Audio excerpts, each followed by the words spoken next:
বিশ্বনাথৰ সাধাৰুৰ লক্ষ্মী পূজাৰ মেলাত পুৱতি নিশা যুৱকক চুৰিকাঘাত কৰি হত্যা। যুৱকজন চতিয়াৰ নুৰপুৰৰ টুৱেল আলি। সামান্য তৰ্কাতৰ্কিৰ পিছত পৰিস্থিতি উত্তপ্ত হয় আৰু চতিয়াৰ মিলনপুৰৰ চহৰ আলি নামৰ যুৱকজনে লোকচক্ষুৰ সন্মুখতে টুৱেলক চুৰিৰে আক্ৰমণ কৰে। সংকটজনক অৱস্থাত টুৱেলক লগৰীয়াই চিকিৎসালয়লৈ নিয়ে যদিও চিকিৎসকে মৃত ঘোষণা কৰে। সম্প্ৰতি মৃতদেহ TMCHত ৰখা হৈছে। হত্যাকাৰী গ্ৰেপ্তাৰৰ দাবীত বিশ্বনাথ চাৰিআলি সদৰ আৰক্ষী থানাক ঘেৰাও কৰে শতাধিক লোকে।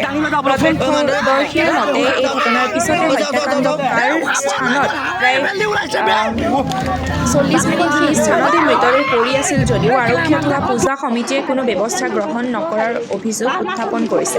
পৰিকল্পিত হত্যাকাণ্ড বুলি দাবী পৰিয়ালৰ লোকৰ। বিশ্বনাথৰ পৰা পলাশ প্ৰিয়মৰ ৰিপৰ্ট।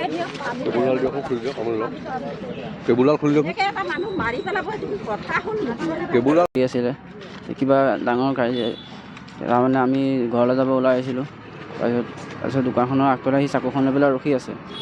তাৰপিছত কিবা বেলেগ আগতে চাগে দুষ্পন্ন আছিলে নেকি নাজানো আৰু। তাৰপিছত ঘপককৈ চুৰিটো আগফালৰ পৰা মাৰি দিছে। কিহৰ কাৰণে লাগে কাজিয়াখন কিহৰ কাৰণে এতিয়াতো গম নাপাওঁ ন। নাম কি আছিল ল'ৰাজনৰ নাম চহৰ আলি। অঁ আৰু যাক মাৰিছিলে তেওঁৰ নাম কি আছিলে? টুৱেল আলি। যিজন ঢুকাইছে হস্পিটেল লৈ আহিছে নেকি? চাৰিআলি লৈ আহিলোঁ। চাৰিআলিৰ পৰা ৰেফাৰ দিলে থুমুকি লৈ গ'লোঁ।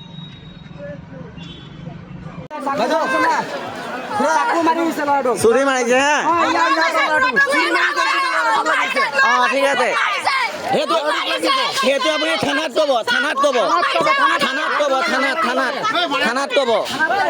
ক'ব দেই। শুনা থানাত ক'ব। হয় আপোনাৰ ভাইটি আছিল? মোৰ নিজৰ ভাইটিয়ে। কি হৈছিল দাদা ঘটনা? মানে মইতো বৰ্তমান ময়ো আহিছিলোঁ সাধাৰণ মেলা। তাৰপিছত মই ঘৰ গৈছিলোঁ। তাৰপিছত মোৰ তেনেকুৱাতে মোৰ ঘৰত ফোন সোমাইছে মানে এনেকৈ তোৰ ভাইটি এনেকৈ কোনোবাই ডেগাৰ মাৰিছে। মই তেতিয়া আহিলোঁ। আহি পেলাই দেখিছোঁ ভাইটিৰ মানে অৱস্থাটো বহুত বেয়া।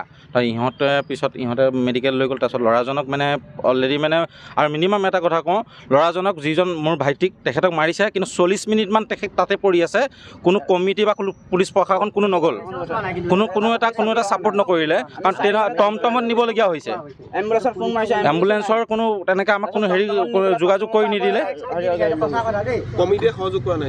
কমিটিয়ে সহযোগ কৰা নাই। পুলিচ প্ৰশাসনো বহুত সময় প্ৰায় 40 মিনিটমান তাত থাকিলে। যেতিয়া 40 মিনিট সময়ত যিটো মোৰ ভাইটি গৈ মেডিকেল পালে আজি তাতো মোৰ ভাইটি জিন্দা থাকিল। 108 অহা নাছিলে। অত ডাঙৰ মেলা পাতিছে, তাত কোনো তেনেকুৱা স্বেচ্ছাসেৱক কোনো তাত নায়েই নাছিলে। তাত কোনো তেনেকুৱা নাই। প্ৰশাসনৰ মানুহ তেনেকুৱা মানে জড়িত নাই এডোখৰত।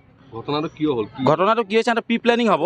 কাৰণ চাগে কিবা এগেইনষ্টিভ আগতে আছিলে আৰু সিহঁতৰ প্ৰায় 7জনীয়া দল এটা মানে মাইকী মতা গোটেইখিনি আছে সিহঁতে। আৰু মোৰ ভাইটিয়ে মানে কিবা তৰ্ক বিতৰ্ক কিবা হৈছিলে তেনেকুৱা সাধাৰণ আৰু নৰ্মেল। সিহঁতে মানে কি কৰিছে, মোৰ ভাইটি মানে ভিতৰলৈ তাক টানি লৈ গৈছে। টানি নি পেলাই ভিতৰতে 3বাৰ ডেগাৰ সোমাইছে। 3টা জেগাত চিন ওলাইছে। আগৰ পৰা চিনাকি নেকি? আগৰ পৰা চিনাকি মাতবোল আছে দুইজনৰ। মানে ইখন গাঁও সিখন গাঁও, আগফাল আৰু পাছফাল গাঁও তেনেকুৱা চিষ্টেম। তাৰ নাম চহৰ আলি। আৰু আপোনাৰ ভাইটি? মোৰ ভাইটিৰ নাম সৰু মাইনা। এতিয়া ক'ত আছে চহৰ আলি? চহৰ আলি এতিয়া ক'ত আছে পলাতক। তেখেতে এতিয়ালৈকে পোৱা যোৱা নাই। এতিয়ালৈকে ক'ত আছে কি কথা আছে তেনেকুৱা কোনো নাছিলে তেনেকুৱা। আৰু তাকেতো সেইটো ভাবি আছোঁ কি হয় কি নহয়। কিন্তু তেওঁলোকে এইটো বহুত ডাঙৰ প্ৰি প্লেনিং লগালে। আৰু মানে এনেই সিহঁতৰ এক্সট্ৰা মোৰ খুৰাৰ লগত কিবা আছিলে কিন্তু ভতিজাৰ লগত নাছিলে। মোৰ ভাইটিৰ লগত একো নাছিলে। সিহঁতে এইটো প্ৰি প্লেনিং লগাই পেলাই সেইটো বাহানা লগাইছে। ভিতৰলৈ টানি লৈ গৈছে।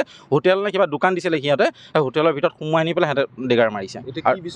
আমি এতিয়াতো থানালৈ আহিছোঁ। আমাক ন্যায়টো লাগে মুঠতে অতি শীঘ্ৰে আসামিক কাৰেক্ট কৰিব লাগে। অতি শীঘ্ৰে আমাক সেইখিনি হেৰি কৰিব লাগে। অতি শীঘ্ৰে আৰু মুঠতে।